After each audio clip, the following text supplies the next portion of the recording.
kerajaan surga.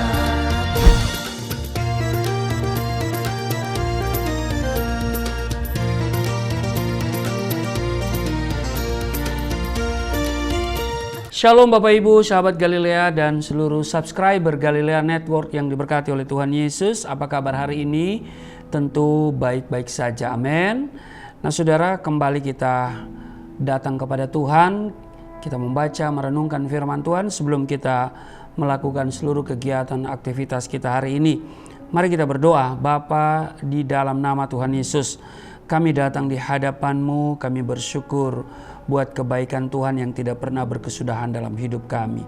Rahmat-Mu yang selalu baru, dan terima kasih Engkau telah menjaga, menyertai, dan memberkati istirahat tidur kami di sepanjang malam telah berlalu.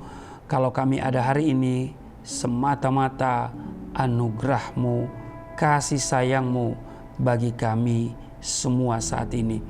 Karena itu sebelum kami beraktivitas, firman-Mu kami akan baca dan dengar. Urapi kami semua supaya apa yang kami baca tidak untuk kami lupakan, tapi itu termaterai dalam hati kami dan menjadi rema dalam hidup kami. Urapi hamba-Mu di dalam nama Tuhan Yesus. Haleluya. Amin. Saudara, kita akan melihat satu ayat di dalam Yosua pasal 1 ayatnya yang ke-9.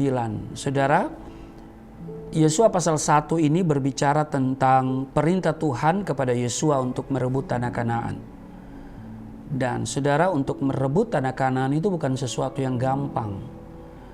Karena ketika Musa mengutus 12 pengintai, maka 10 memberikan laporan yang real sesungguhnya. Iya kan? Itu adalah laporan yang mereka lihat sendiri dengan mata kepala mereka. Laporan yang real. Tetapi itu membuat mereka takut, khawatir, merasa tidak berdaya karena perawakan orang-orang yang ada di seberang sungai Yordan itu atulah orang-orang yang tinggi besar, ya. Ketika dibandingkan dengan keadaan mereka, ya mereka mengumpamakan diri mereka seperti belalang, sehingga tidak bisa berbuat apa-apa. Mendengar laporan yang real itu, ya bangsa itu menjadi khawatir, takut. Tetapi ada 2 orang, yaitu Yosua dan Kaleb, memberikan laporan tidak berdasarkan apa yang mereka lihat secara real, secara jasmani, tapi mereka melihat secara rohani dan jauh ke depan. Sehingga semangat mereka dan antusias ya untuk merebut tanah perjanjian itu bisa mereka lakukan.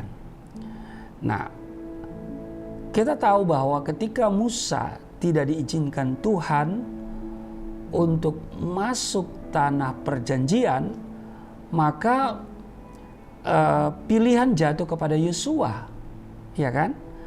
Dan Yosua waktu itu statusnya hanya sebagai jongos, asisten itu bahasa kerennya ya. Ada orang begitu senang sekali dengan menggunakan kata asisten. Wah, asisten gembala, wow, ya kan? Dan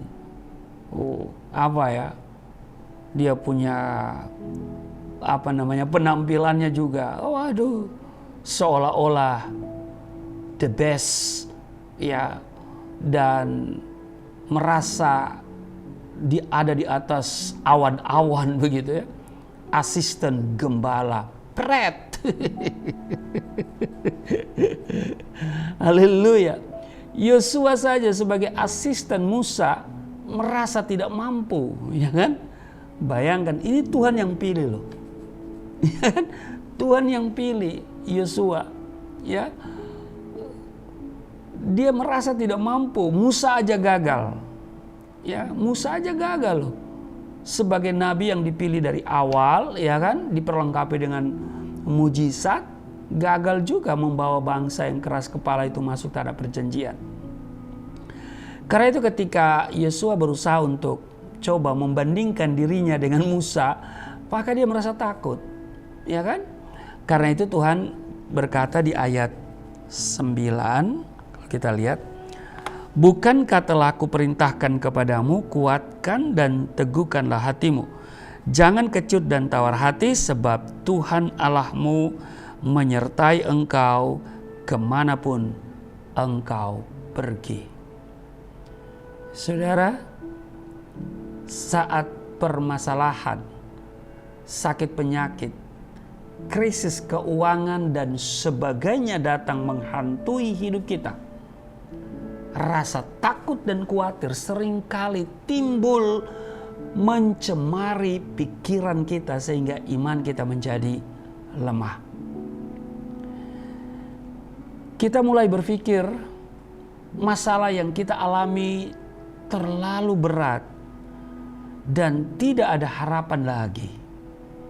Padahal Tuhan berjanji bahwa masa depan sungguh ada dan harapanmu tidak akan hilang.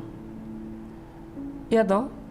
Bahkan dikatakan pencobaan yang kamu alami adalah pencobaan yang biasa, yang tidak melebihi kemampuanmu sebagai manusia. Nah Bapak Ibu, setiap manusia selalu berharap hidupnya baik-baik saja, mulus, tanpa hambatan atau rintangan sedikit pun. Padahal untuk mendapatkan janji Tuhan perlu proses. Seperti yang dialami Yosua saat membawa bangsa Israel keluar dari Mesir menggantikan Musa. Itu tidak mudah. Tantangan sangat berat karena bangsa Israel adalah bangsa yang tegar tengkuk. Itulah sebabnya Tuhan berpesan kepada Yosua, kuatkan dan teguhkanlah hatimu. Saudara, pesan ini disampaikan sampai 4 kali. Artinya, untuk bisa meraih janji Tuhan, kita perlu memperhatikan pesan atau perintahnya, karena suatu saat kita akan menghadapi musuh. Betul? Iya. Jadi saudara, kita harus perhatikan pesan dan perintah Tuhan itu. Karena suatu saat nanti kita akan menghadapi musuh. Musuh berbicara tentang sakit penyakit. Bisa berupa krisis keuangan atau masalah lain.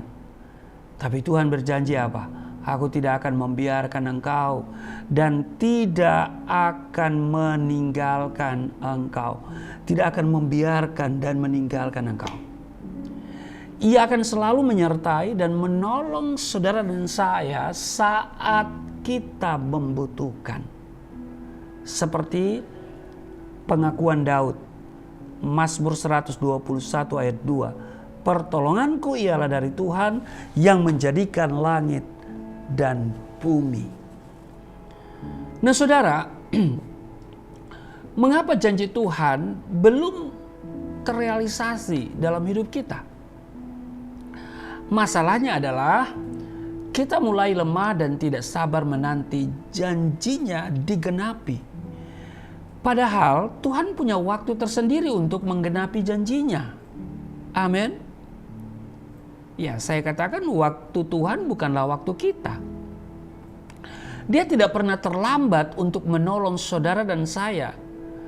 Tapi kita sendirilah yang selalu membuat pertolongan itu tertunda oleh karena apa? Sungutan dan keluh kesah kita.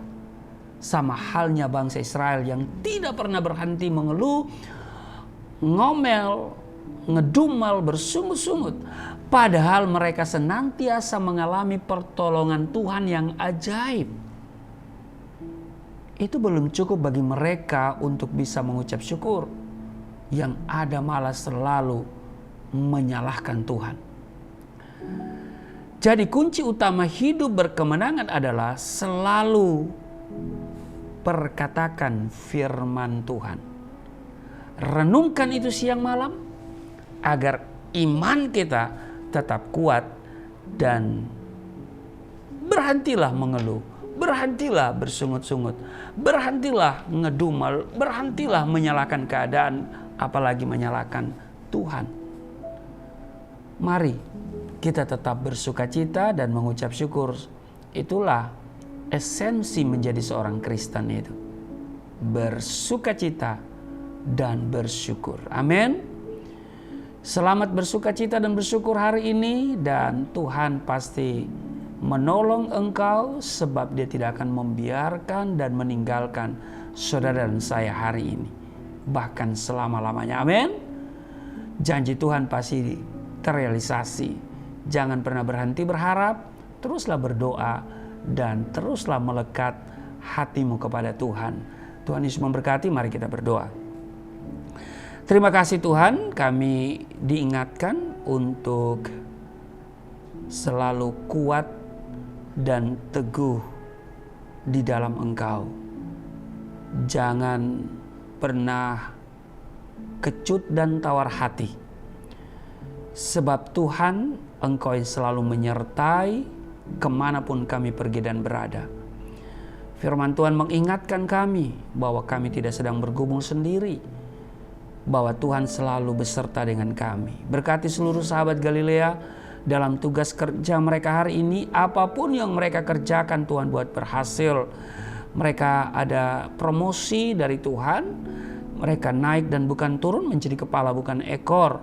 Tuhan buat terobosan-terobosan baru. Hal-hal yang ajaib Tuhan nyatakan. Dan yang paling penting sepanjang hari ini, penyertaan Tuhan sempurna bagi kami semua. Yang sakit disembuhkan, yang letih lesu berbeban berat diberikan kelegaan, yang terikat oleh dosa dilepaskan di dalam nama Yesus.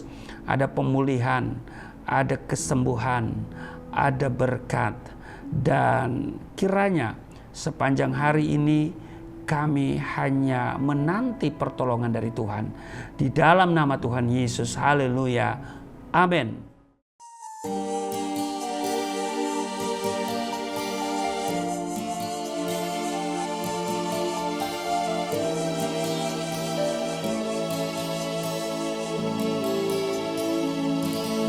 Bapa kami yang di surga, dimuliakanlah nama-Mu. Datanglah kerajaan, jadilah kehendak-Mu di bumi seperti di surga.